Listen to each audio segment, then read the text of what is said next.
Kepanikan penumpang KRL usai tabrak mobil sedan di Daru, ayah peluk erat anak berlari cari tempat berlindung.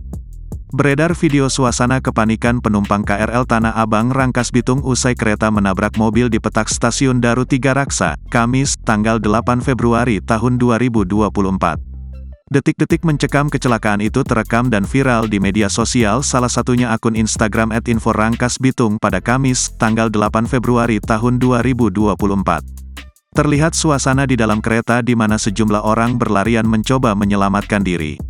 Nampak seorang ayah memeluk erat anaknya dan berlari mencari tempat yang aman di dalam kereta.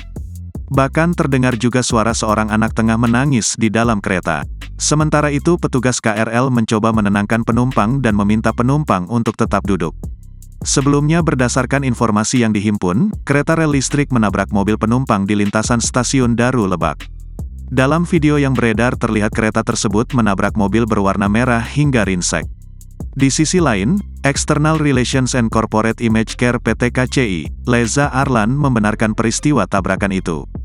KAI Komuter memohon maaf atas adanya gangguan perjalanan komuter lain Tanah Abang Rangkas Bitung akibat komuter lain nomor 1694 tertemper mobil sedan pukul 12.35 WIB di KM 53+4 antara Daru dan Tiga Raksa, ujar Leza melalui keterangan resmi. Petugas setempat pun segera terjun ke TKP dan melakukan evakuasi, selain itu juga memastikan jalur prasarana tidak mengalami kerusakan. Pukul 13.08 WIB, komuter lain nomor 1694 sudah diberangkatkan kembali menuju Rangkas Bitung. Selanjutnya akan dilakukan pengecekan ulang di Rangkas Bitung, tutur Leza. Adapun karena kejadian tersebut berimbas pada sejumlah perjalanan komuter lain. Melansir Tribun Jakarta, seorang penumpang bernama Nusran Rusli menceritakan detik-detik kecelakaan itu terjadi. Saat itu ia sedang dalam perjalanan kereta seusai naik dari stasiun Pondok Ranji. Ketika berada di lintasan rel kereta tak jauh dari stasiun Daru, ia tiba-tiba mendengar bunyi hantaman kencang.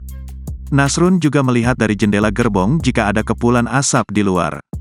Kereta berhenti mendadak dan kami semua penumpang panik, katanya kepada Tribun Jakarta, Kamis, tanggal 8 Februari tahun 2024.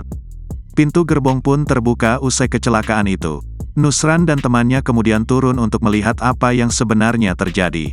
Ternyata ia melihat di depan lokomotif kereta ada sebuah mobil sudah dalam keadaan ringsek usai terseret.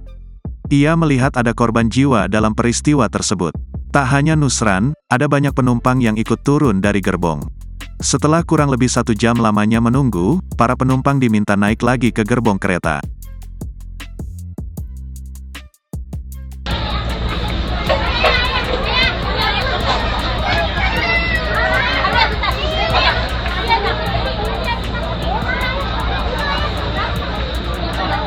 Download Tribun X sekarang, menghadirkan lokal menjadi Indonesia.